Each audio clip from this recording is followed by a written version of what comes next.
Hello students, बहुत बहुत बधाई आप लोगों को। जीएनएम की वैकेंसी हमारी घोषित हो गई है राजस्थान सरकार के द्वारा। और एक बधाई इस बात की आपके सिलेक्शन की, क्योंकि आप हमसे जुड़ गए हो तो सिलेक्शन तो होना ज़रूरी है। अगर आप ये वीडियो देख रहे हो तो आधा सिलेक्शन तो आपका यहीं हो गया। तो ज़्यादा समय नहीं लेंगे, सीधा मैं आपको सिलेबस पे लेकर के चलता हूँ। हमारे पास में सिलेबस में क्या क्या है सब चीज़ें हम आपको बताएंगे। सिलेबस वही है जो राजस्थान गवर्नमेंट ने दिया है भर्ती के लिए, और आप लोग जीएनएम में ऑलरेडी पढ़ के आए हो। तो सबसे पहले तो मैं बताता हूँ, टोटल 90 मिनट का, 1 घंटा 30 मिनट का आपका एग्जाम होगा। इसमें टोटल 100 प्रश्न आएंगे। 100 प्रश्न अलग अलग विषयों से होंगे। हर प्रश्न को 4 नंबर दिए जाएंगे और 1 नंबर आपका नेगेटिव मार्किंग का रहेगा। तो आप जब भी एग्जाम देंगे तो सोच समझ के एग्जाम देंगे कि नेगेटिव मार्किंग जा रहा है हमारा ये क्वेश्चन। ठीक है, अब हमारा आ जाता है, सीधा हम सिलेबस पे आ जाते हैं। तो टोटल जो 100 क्वेश्चन हमारे पास आएंगे, उन 100 क्वेश्चन में से अच्छी बात यह है कि 85 क्वेश्चन हमारे मेडिकल सब्जेक्ट्स के हैं। केवल 15 क्वेश्चन जो हैं वो आपके जीके, राजस्थान का नॉलेज और कंप्यूटर के होंगे, 5-5 क्वेश्चन। बाकी इसके अलावा सब हमारा जो है मेडिकल सब्जेक्ट्स का ही होगा, जो कि आप जीएनएम में पहले भी पढ़ के आए हो और अब आपको और अच्छे से पढ़ना है। एक बार समय कम है इसलिए।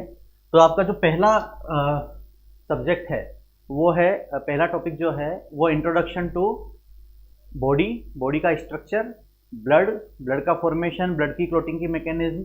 यानी कि ये सब हमारा कौन से सब्जेक्ट का पार्ट हो गया, ये हमारा एनाटॉमी एंड फिजियोलॉजी का पार्ट हो गया। सेल आ जाएगा, टिश्यू आ जाएगा। टिश्यू में सारे आपके epithelial tissue, connective tissue, nervous tissue, सारे टिश्यूज आ जाएंगे और ब्लड प्रोडक्ट्स पूरे आ जाएंगे इसके बाद हमारे पास। ठीक है, देन हमारे पास आ जाएगा नेक्स्ट सारे हेल्थ सिस्टम। यानी कि सिस्टम में हमारे पास circulatory system, digestive system, excretory system, reproductive system, nervous system, muscular system, सारे सिस्टम्स आ गए। तो आपके जो शुरू के 2 टॉपिक है ये आपके एनाटॉमी और फिजियोलॉजी सब्जेक्ट से आएंगे। इसमें आपको सारे सिस्टम की एनाटॉमी भी पढ़नी है, उनका फिजियोलॉजी भी पढ़नी है। टोटल हमारे जो डायरेक्ट मेडिकल में से लगभग 55 क्वेश्चन हैं। इन 55 में 10 टॉपिक दिए हैं, इसका मतलब 5 से 6 क्वेश्चन आपके एक टॉपिक का तैयार हमारे को करना रहेगा। इसके बाद नेक्स्ट आ जाता है introduction to nursing concept. Nursing concept का आप देख लीजिए, पढ़ लीजिए। आपको introduction to nursing concept, scope, nursing as profession, health determinants, ये सारा जो है ये आपके फंडामेंटल ऑफ नर्सिंग का पोर्शन है। तो फंडामेंटल ऑफ नर्सिंग आप जो पढ़ते हो जीएनएम में, उसी का पोर्शन है ये पूरा। और इसके बाद वाला जो है टॉपिक, ये infection control, administration of medication, procedure and technique of first aid management, ये भी आपके फंडामेंटल ऑफ नर्सिंग का ही पार्ट है। थोड़ा एमएसएन का पार्ट इसमें क्रॉस ओवर हो रहा है, तो है एमएसएन पढ़ेंगे उसमें भी हम इसको कंप्लीट कर सकते हैं। उसके बाद नेक्स्ट टॉपिक आपका आ जाता है concept of health and disease, जो कि आपका कम्युनिटी का पार्ट है। इसके अंदर concept of health and disease करना है आपको, लेवल ऑफ प्रिवेंशन करने हैं, हेल्थ केयर डिलीवरी सिस्टम जो हमारा है, primary health care, secondary health care, tertiary health care centres, इनके बारे में आपको पढ़ना है। ये हम पढ़ाएंगे आपको। इसमें क्या क्या एमसीक्यूज बनते हैं, कौन कौन सा हमारे ऑब्जेक्टिव टाइप के क्वेश्चंस बनते हैं, ये सब हम इसके अंदर पढ़ करके चलेंगे। ठीक है, तो ये आपका कम्युनिटी हो गया, एनाटॉमी फिजियोलॉजी हो गया, देन फंडामेंटल ऑफ नर्सिंग भी हमारा इसमें कवर हो रहा है। इसके बाद में growth and development, disorder of health of child, child care, congenital disorders of child, immunization and care of newborn, ये सारा आपका पीडियाट्रिक का पोर्शन यहाँ पे आ रहा है। तो पीडियाट्रिक आपने पढ़ी है, वही पीडियाट्रिक यहाँ पे वापस आ रही है। इसमें हमको थोड़ा इसको एमसीक्यू वे में पढ़ना है, थोड़ा हमारे को एग्जाम रिलेटेड पढ़ना है, पूरा थ्योरी नहीं, हम एग्जाम के हिसाब से इसको करेंगे। उसके बाद आपका नेक्स्ट पोर्शन आ जाता है न्यूट्रिशन का।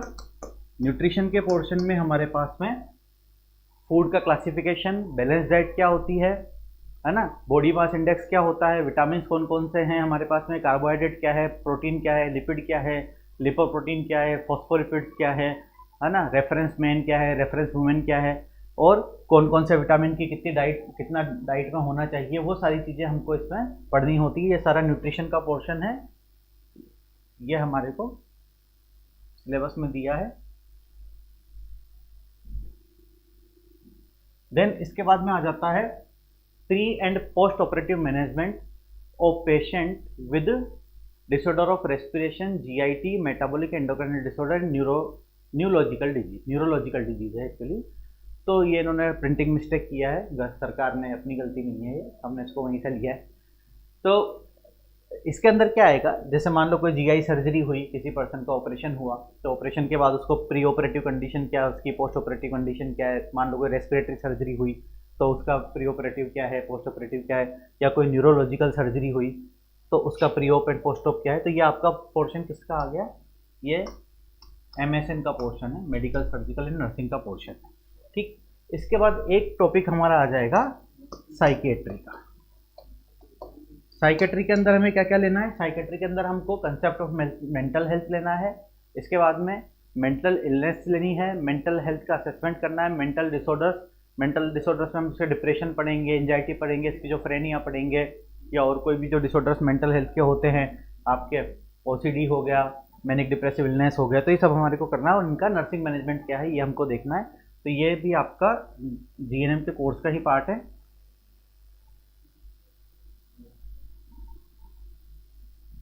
देन इसके बाद में आता है review of structure and function of female reproductive system. तो फीमेल रिप्रोडक्टिव सिस्टम हम यहाँ दोबारा पढ़ रहे हैं, एक बार एनाटॉमी फिजियोलॉजी में हमने पढ़ लिया, अब यहाँ हम पढ़ रहे हैं ऑब्स्टेटिक एंड गायनोकोलॉजी के हिसाब से, क्योंकि ओबीजी जब भी पढ़ते हैं तो हमारे को फीमेल रिप्रोडक्टिव सिस्टम का बेसिक नॉलेज फिर से हमें पढ़ना पड़ता है। और यहाँ पर फीटल डेवलपमेंट, लेबर के क्या क्या स्टेजेस होते हैं, नॉर्मल लेबर क्या होता है, जब बच्चा जन्म लेता है उसका न्यूबॉर्न का क्या मैनेजमेंट होता है, यानी कि आप समझ लो अब आपको एब्गार स्कोर तो पढ़ना ही पड़ेगा इसके अंदर। एब्गार स्कोर पे क्वेश्चन जरूर आएगा बच्चों, ठीक है। हाई रिस्क प्रेगनेंसी कौन कौन सी होती है वो सब हमारे को यहाँ पर देखना है। तो इसमें से 55 क्वेश्चंस तो आपके सीधे मेडिकल के सब्जेक्ट से डायरेक्ट आ गए। अब बचे 15 क्वेश्चंस, यानी कि 15 मार्क का आपका क्या है, 15 मार्क का आपका एनएचएम आ रहा है, क्योंकि एनएचएम की भर्ती है इसलिए एनएचएम 15 मार्क का है। National health mission, national health mission कौन कौन सी एक्टिविटीज चला रहा है, कौन कौन सी योजनाएं चला रहा है, उन सब योजनाओं को हमें पढ़ना है। ये भी हमारा मेडिकल का ही पार्ट है, कम्युनिटी का पार्ट है। इसको लेकिन अलग से 15 नंबर का दे दिया, क्योंकि एनएचएम भर्ती करा रहा है, इन्होंने अपना खुद का वेटेज रखा है। तो एनएचएम में आप क्या पढ़ते हो, आपने national rural health mission NRHM पढ़ा, नेशनल अर्बन हेल्थ मिशन पढ़ा, या जननी शिशु सुरक्षा योजना पढ़ी। तो ये सारी योजनाएं हमें पढ़नी है। इन योजनाओं के ऑब्जेक्टिव्स क्या हैं, इन योजनाओं को गोल क्या है, इन योजनाओं के क्या क्या फीचर्स हैं, वो सब हमको देखने पड़ेंगे, वो सब हमको पढ़ने पड़ेंगे, और उसके ऊपर हमको एमसीक्यूज भी करने पड़ेंगे, ठीक है। इसके बाद में राजस्थान की जीके आएगी, सिर्फ 5 नंबर की है, केवल 5 नंबर की जीके आएगी राजस्थान की। देन 5 मार्क्स का आपका समसामयिक घटना यानी कि जनरल नॉलेज आएगा।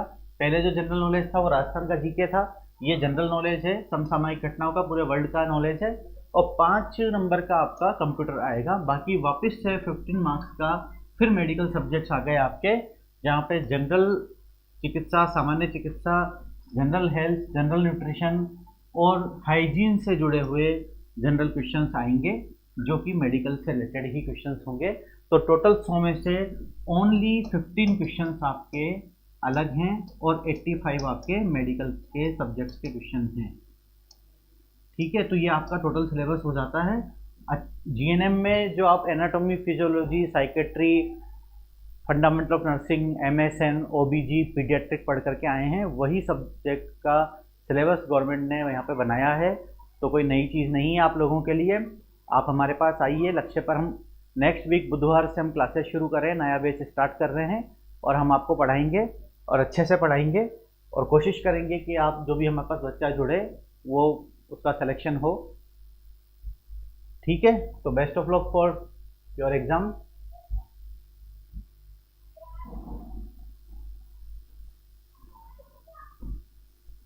ठीक है, हो गया बस।